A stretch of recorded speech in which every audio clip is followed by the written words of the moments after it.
In the spring of 1887, Dr. Henry Umand, a nationally renowned chemist, had been invited to London to give a lecture on discoveries he had of a peculiar chemical and its interactions which he had found within the human brain.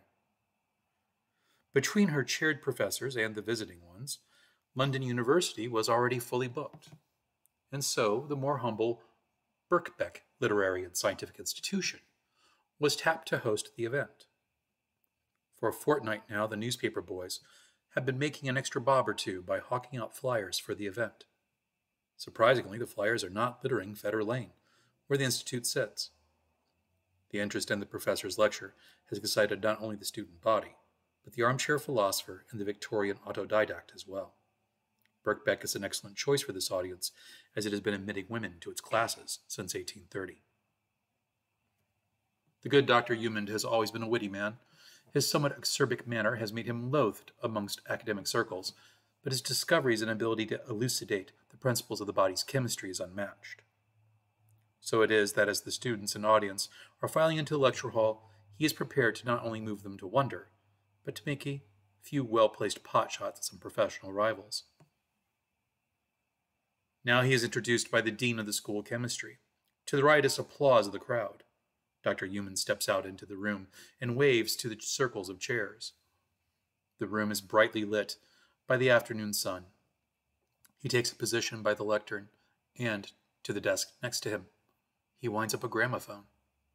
The students peer at the fairly new device and are hushed to silence.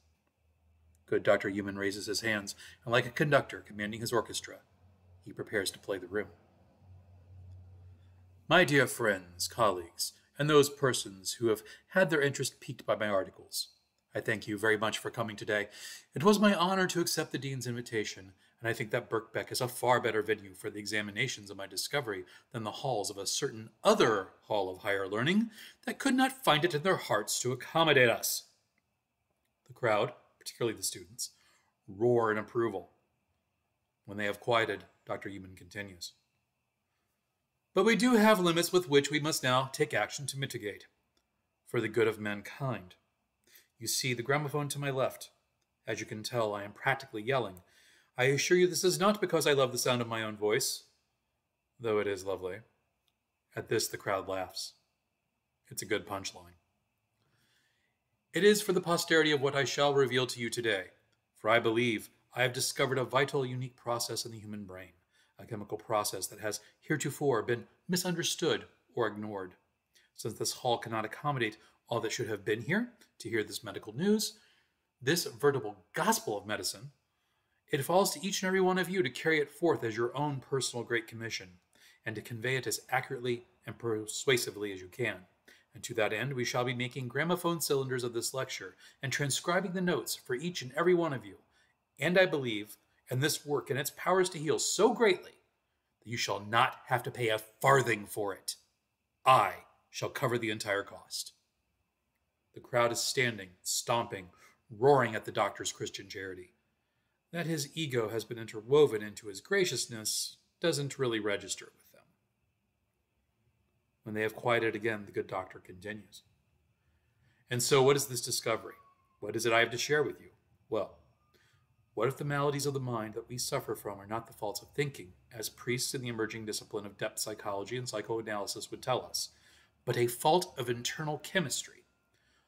After the examination of nearly 1,000 criminals condemned to death and 400 other unfortunate souls who have passed on from no misdeed or sentence of the crown, I have discovered a chemical in their remains that is not present in others, and all of these deaths were of persons who reported the greatest mental afflictions before they passed. Hallucinations, mania, melancholy, thoughts of suicide and despair. What if every sin we have been conditioned to think of as such is not purely a matter of choice, but has a chemical component?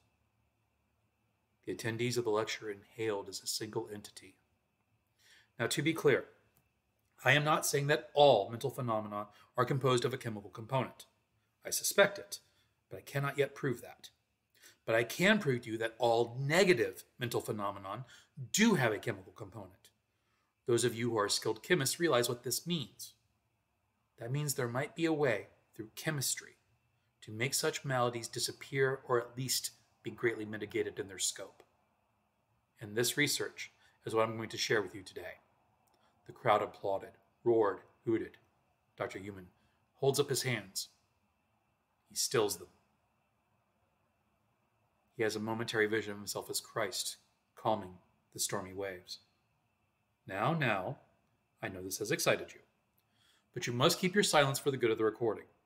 It will be your turn to ask a question later. Right now it is the cylinder's right to have its turn. The crowd laughs at this, the second punchline, and many begin clapping and hooting.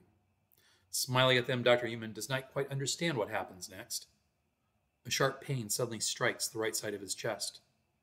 He steps backward, feeling as if someone had struck him. Then a second painful spasm racks the left side of his chest, and he pitches forward, catching himself on the lectern. The audience watches in hushed horror.